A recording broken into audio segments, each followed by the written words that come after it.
In the previous session, we were discussing about the problems with the harnessing solar energy. That is, what are the different kind of problems we may face while receiving the solar energy from solar into the earth, and how best, what are the different kind of problems that we may face while converting the solar energy into our required applications. So, in the next session, in the next slide, we are going for solar thermal energy applications. What are the different kind of applications we are using while by making use of the solar electromagnetic radiations that are emitting from the sun? That is, these are the rays.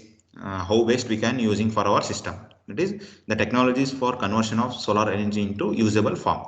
So how best we are using this solar energy? That is, it's of two types. One is a passive system, another one is the active system. In passive system, what happens? We are not directly using the solar energy. That is, we are using that in terms of indirectly. Indirectly means how we collect the energy through the orientation materials and construction of collectors.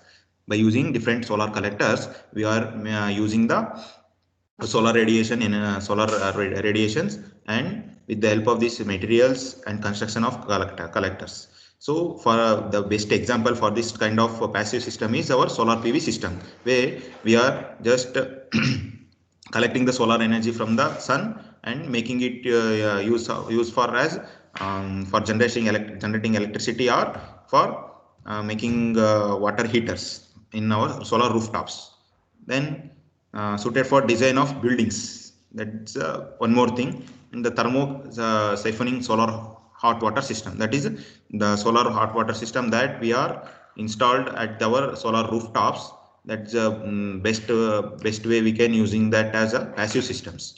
And the next thing is active system. Active system means we are directly using this solar energy for our applications. How? By using pumps to circulate water or any other absorbing fluid through the solar collectors. By making use of different solar collectors, we are directly using this solar electrical energy for our systems, and can be open loop or closed loop. Open loop means the water is directly heated by the collector, or in closed loop means anti-freezing or glyco mixture is heated before and transferred into the water via the heat exchangers. The next thing is direct thermal applications. Solar electromagnetic radiations, these photons are how directly we can use for our applications. That is, solar energy can be collected to create high temperature steam as well as low temperature heat.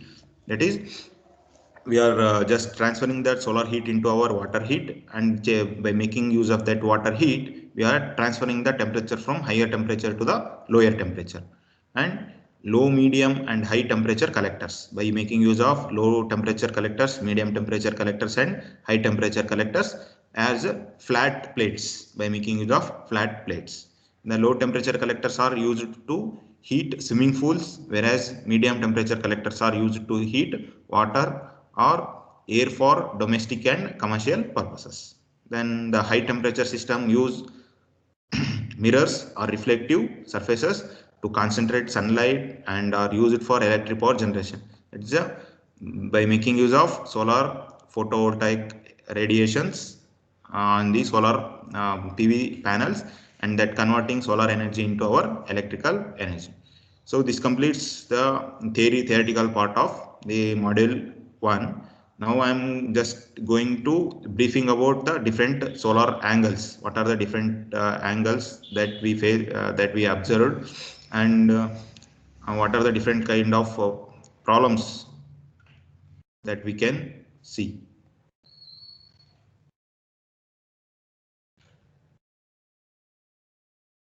See here, the first thing is the hover angle. As I discussed already, the hover angle is the angle of inclination between the direct solar radiation and the inclination toward the periphery of the observer.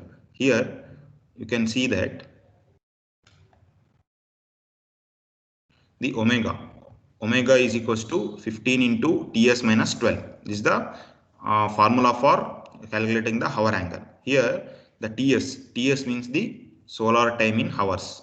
We use this formula, that is omega is equals to 15 into ts minus 12 for calculating the hover angle before the noon times. And one more thing is omega is equals to 1 by 4 times of tm.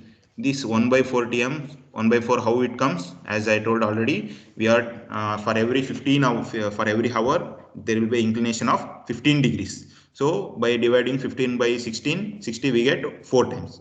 That is 1 by 4 times of tm. Here the tm is time in minutes. So TS is solar time in hours, TM is time in minutes. This formula we use for omega is equals to 15 into TS minus 12 at the time of, if the solar time is before the noon, and this omega is equals to 1 by 4 times of TM if we use this solar time after the noons.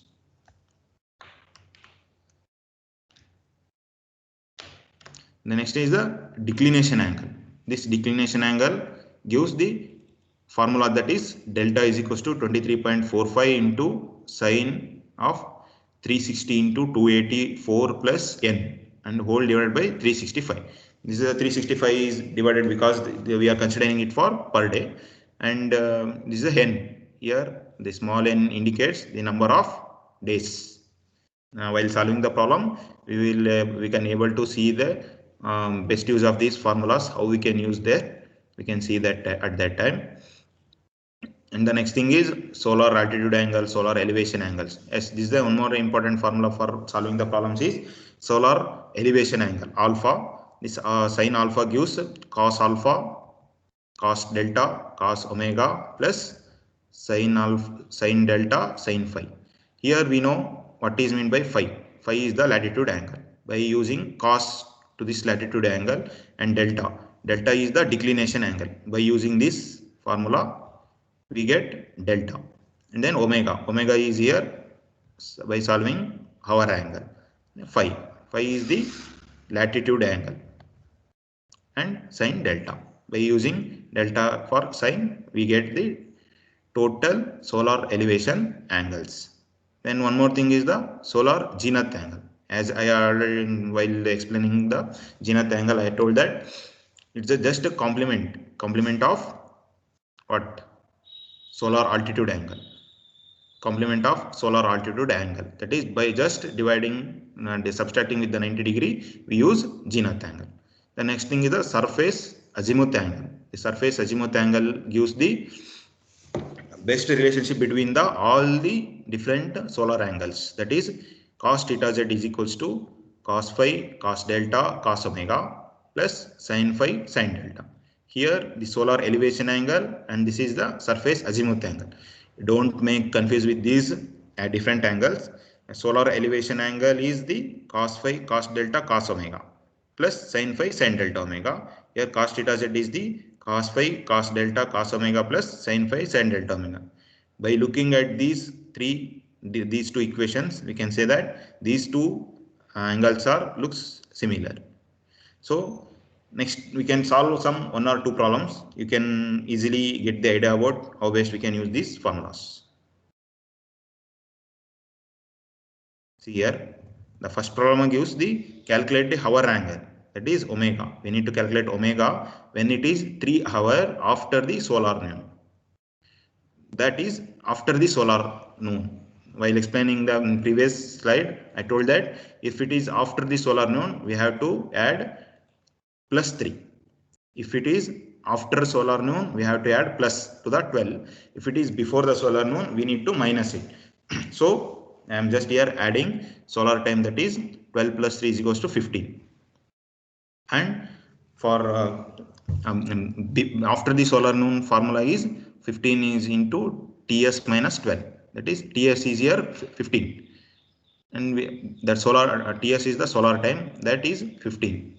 15 how we got? That is just by adding 12 to the 3 hours. So we got 15. We are just substituting 15 in TS. So 15 into 15 minus 12. 15 minus 12 is 3, and 3 into 15 is 45. So 45 is our hour angle. And one more problem. Calculate the hour angle when it is 2 hours 20 minutes before the solar noon. See here the difference is before the solar noon. So for before the solar noon, we have to use of 1 by 4 Tm formula. For after solar noon, we have to use 15 into Ts minus 12 formula. For after, sorry, before solar noon, we have to use 1 by 4 into Tm formula. Here Tm is total solar time. 2 hours is 120 minutes plus 20 minutes, 140 minutes. That is just we are adding 140 to this Tm. So we got 1 by 140 by 4 is equals to 35 degree. Here the negative sign indicates that it's before the solar noon time. That's why we are using minus 35 here. The next thing is, these are normally repeated questions in our examinations. Calculate the zenith angle. Zenith angle, that is theta z. We need to calculate theta z of sun at Lucknow. This is the location. This is the latitude angle. If in the question he asks we need to ask some angle at some locations. If he gives the location directly, then you have to use that as a latitude angle at 9:30 a.m. This is the time. That is the hour angle on February 16, 2012. So he has given the time on what date. So this is our n.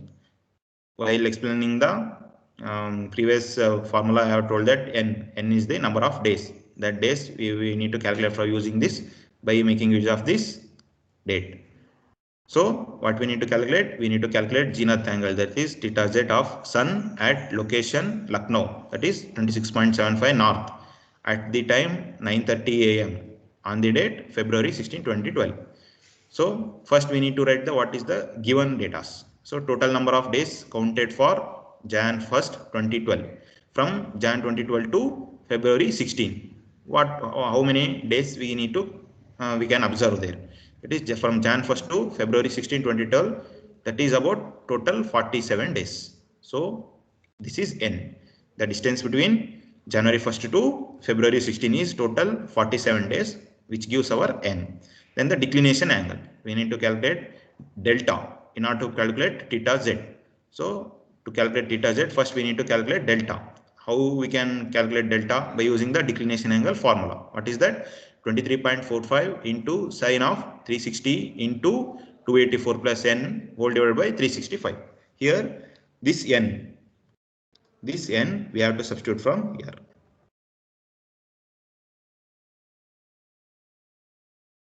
See here we have calculated n by taking the difference between these two dates. We have to add this n here. By just adding n, we can just, it's a simple mathematics, that is 23.45 into sine of 360 into 284 plus 47 whole divided by 365, which gives the minus 12.95 degree, which is almost equals to 13 degree. The next thing is we need to calculate hour angle, omega. In order to calculate theta z, we have to find omega also. For omega, that is a 9:30 a.m. That is for before solar noon. For that purpose, see here in the previous problem I have shown you, for before solar noon we have to use this formula. So I am using the same formula here, before solar noon. So 1 by 4 into Tm. Tm means 12. We have to calculate Tm based upon the whether it is AM or PM. That is before solar noon or after solar noon. So here 9:30 AM. This is a before solar noon. So that's why I am subscribing this 9.3 AM with the 12, which gives 2 hours. 2 hours 30 minutes. 2 hours 30 minutes is the 150 minute. Understood? So omega is equals to 1 by 40 into this Tm. We are just substituting the things. What you people need to remember while solving this formula, while solving this problem is, first whether the time given is before solar noon or after solar noon, and is it with respect, and we need to calculate the number of days before solar noon or after solar noon and number of days. If we easily get these things, and you can easily solve these problems. So for before solar noon we need to subtract here, and you have to use this formula before solar noon, that is 9:30 AM.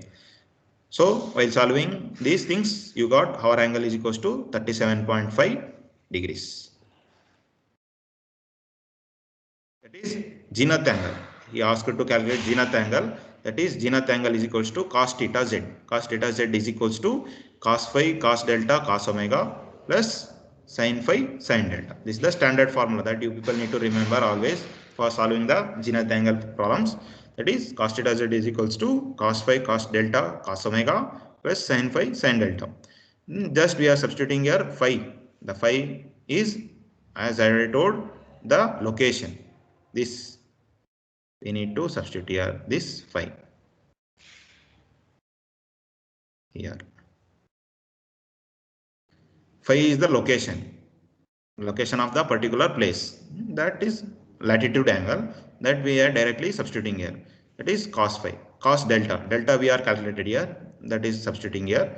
And cos omega we are just calculated, just making use of that cos omega. Sin phi is phi here, then sin phi sin delta. By substituting delta as sin, we are getting these things. After solving this, you will get 0.589. 0.589 is our zenith angle. No, not 589. 589 is 0.589 is the cos theta z, the cos of the zenith angle. But he asked to calculate zenith angle. Zenith angle is just theta z. So we have to take cos inverse of this 0.589. That is how we get this 53.9 degrees. See here in this problem, he has given that find the solar altitude angle, that is alpha. We need to calculate alpha at 2 hours after the local solar noon. These things you need to remember. After local solar noon on 1st June 2012. Yes, this date for a city and whatever the whichever may be that city. Don't worry about that. Which is located at 26.75 degree north. That is latitude angle.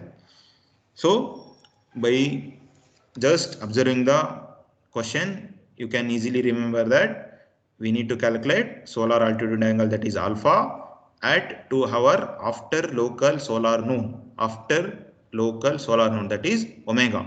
While calculating omega, you need to make sure that whether it is before solar noon or after solar noon. So make sure about this. And on 1st June 2012. That is, we need to calculate the number of days from Jan 1st here. And the location is 26.759 latitude angle. So from Jan 1st,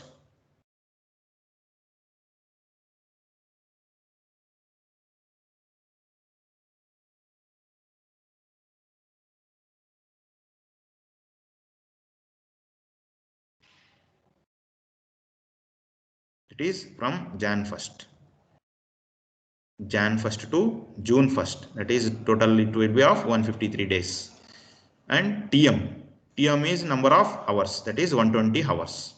And phi is the location of the place, that is 26.75. So by substituting all these things in delta, this is the inclination angle. In this inclination angle, we are just substituting this n, nothing more. Just substituting the n in this formula, that we get 22.17 degree.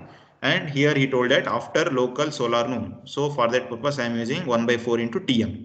1/4 into Tm formula, and I'm just substituting this Tm here. Its omega is equals to 1/4 into 120, that is 30 degree. And for solar altitude angle, that is alpha. That is, so for finding alpha, we need theta z is equals to 90 minus alpha. We know that cos theta z in solar altitude angle is alpha. We need this alpha, but we don't know much data. For that purpose, just observe that theta z. While explaining the zenith angle, I have told that it is just a complement of latitude angle, altitude angle, that is 90 minus phi. So just make sure that cos theta z is equals to cos of 90 minus alpha. I am just substituting cos in both LHS and RHS. That's it, nothing more. That cos theta z is equals to cos of 90 minus alpha. So we know that according to trigonometry, cos of 90 minus theta is equals to sin theta. So just cos of 90 minus theta. Instead of theta, I am using alpha here. Cos of 90 minus alpha is sin alpha. So we need alpha. But just now consider sin alpha. Sin alpha is equals to cos phi cos delta cos omega plus sin phi sin delta. I am just substituting all the phi delta omega phi delta here. It is sin phi is equals to cos phi. Cos phi is phi here, 26.75. I am just substituting here delta. Delta is the angle, just I have calculated here. Substitute here. Omega is the hour angle that I am calculated. Just substitute here. Phi is the location. Substitute here, and delta. That's it. It's just a mathematics now onwards. By substituting all these things, we got 0.953. This is sine alpha, but we need only alpha. Just take sine inverse of alpha. It is 72.36.